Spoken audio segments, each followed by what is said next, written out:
All right, joining me today is Alvin Goozie Hines, who fights Matt Adams at LFA 200. That fight is on January 25th. So, Alvin, I got to start here. Obviously, lots of exciting stuff to talk about, the upcoming fight, all of your training, all that kind of stuff. But I got to ask, because I've been dying to know forever, where does the nickname Goozy come from, and how did you become the Goozy? Man, I get that more often than you think, and I used to like not like it, but like I didn't have a choice. It stuck. I don't know if you remember Mr. Magoo, the cartoon, the little bald guy. Like I just, when I was a kid, I was a very ugly little kid, and I looked like that Mr. Magoo character, and that's where it came from, and it just kind of rotated into Goozy, and it stuck, man. And now I prefer to use it. Like I just what I like now. But that's So, where it came from. I was blessed with just an ugly little only face a mother could love. Barely. did you fight it at first as a fight nickname, or because like obviously as long as I've remembered watching you fight, Goozy has always been attached to your fight name. Did you not want it as a fight name, or did you embrace it even earlier than that? Oh, I've embraced this since like it used to be on the back of my football jersey, everything. Like this has been since literally since I was a little kid. It's just always and it stuck. It stuck hard. So I think it'll stick for life. I like it. It's definitely a unique one. So now let's talk a little bit about the training you got going on heading into this fight. You have one of the most underrated training rooms for heavyweights, I think, in the United States right now. Thomas Peterson, the UFC's Thomas Peterson, Stephen Asplund from LFA, who's on a hell of a run himself. Give me a little bit of a taste of what it's like to be in a room with that high level of heavyweights, because not a lot of people get to do that. I am so grateful to be with those guys. Like you were saying, there isn't gyms like us. And even if they had the heavyweights, they still wouldn't be like us, man. We're dogs.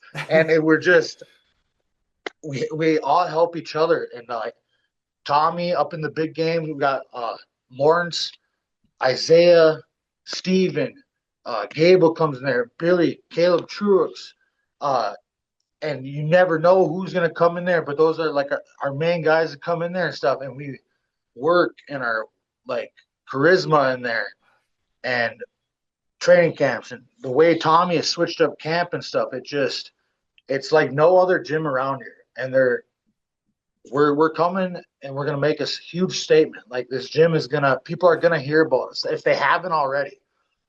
Absolutely. It's And you mentioned in there, I want to touch upon that. You mentioned it's different than everywhere else. And I think you hinted at it when we're dogs, right? Like that seems to be the differentiating piece of it. Expand a little bit upon what you mean by, how you guys differentiate yourself that way. like I mean I know I train hard, train hard. Well, we do, man. It's like and we're all heavyweights. We ain't go throwing around other little bodies or training with little people. Like, oh yeah, we put it hard. We're trained like a real fight every day, every damn day. We're not flatlining each other, but we are training like we're going in there, and it's the real deal every time, every damn time, and we're putting everything we have. There's days where I just drive home in silence or think, holy shit. But you know what? That's why we are cleaning people. Like I don't know, I don't really know how to explain it other than just we are fucking getting after it every day. I didn't mean to swear, but It's all like good. I said, it has changed from like, oh, we're sparring, but and we're just like touch, but now we're coming there, we're sparring like it's a fight. Like it's that day. And we're doing it every single day. And we're getting better every day, critiquing stuff, but we are practicing like it's a damn fight every day. I love that. I love that. Now, I got to ask too, is that a recent change for one of Thomas's camps, or is that something you guys have been doing for some time now? Have you guys been going, like you said, fighting like it's a fight all this time, or is that more of a newer development? Everybody. Uh we yeah. So after Tommy's first fight, uh I'm so bad with names, but after his first UFC fight and he came back, he switched up stuff, and ever since then, that's how it's been. Like we are just camp has changed, practice has changed, and it's for the better. Like not only do I feel myself getting better, like even like sparring Isaiah and Tommy and Steve, all those guys, like it's and they're getting better, and I see them every day. Tech, you turn down. Thank you. And it's just like Tommy's a huge part of it. We're pretty much going like how he wants to run camp. Of course, our coaches and stuff, but like it's man, I don't know how to word it. I'm bad at that, but it's really good. I love it. No, I'm getting a good sense of it right now. Now, I did want to ask you too, because you keep mentioning the name Thomas Aspinall or Thomas Peterson. I wanted to talk about Asplund as well, because he's a guy who's in your camp as well. Everybody's seen him blow up in LFA. He had that fight of the year contender. I know you guys are training partners, but you fought him at one point in time too. Am I wrong about that? You and in Steven. Muay Thai. Yeah. So tell me a little bit about what it's like to maybe go to war with a guy in a fight like that, and then turn around and now he's maybe one of your best training partners. Oh man, it's good. Like I'm one of the nice guys that just until I don't do a whole bunch of that like shit talking and stuff before the fight. Oh, but when the bolt drops, dude, I'm coming for everything you got. I'll tip your grandma's urine over and shit on my way out. Like I'm coming. It's me or you going home, man. My money's on me every time. But when we come out of there, it was just business. Like, and I'm grateful to have him there. Like, we all help each other tremendously. It's a huge deal. And Steve, he's a butcher on his feet. Like, it sucked fighting him in Muay Thai. So I'm glad he's around. I'm glad we reconnected. That's awesome to hear. Now, I wanted to ask you about UFC or LFA 200 rather. That's next. Yeah, UFC's next. LFA 200. It seems like the perfect storm happened here. You got a fight close to home. It seems like you got tons of your, training partners and people who on the card with you. And it's this monumental card for LFA. So when you found out LFA 200 was coming to Minnesota, what were your reactions? Were you super excited about it?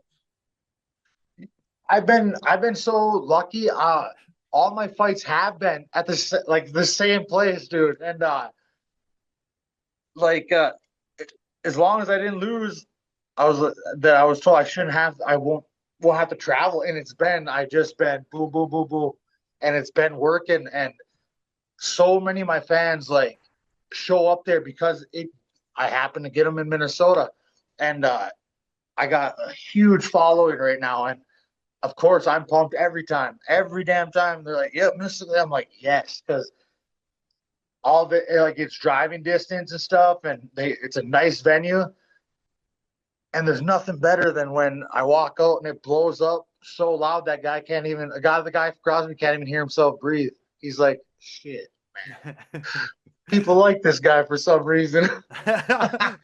Well, and that leads me perfectly to what you sort of hinted at before. You've gotten sort of this great following. You're now 4-0, possibly about to be 5-0, which we'll talk about in a second. You hinted UFC is next. That seems to be where you think you're going. Is that sort of what your goal is for 2025? What are you expecting for in this year? Absolutely, yeah. I honestly feel like when I finish this guy in good fashion and stuff, like I've had finishes, I've had ones that go to brutally to the end. And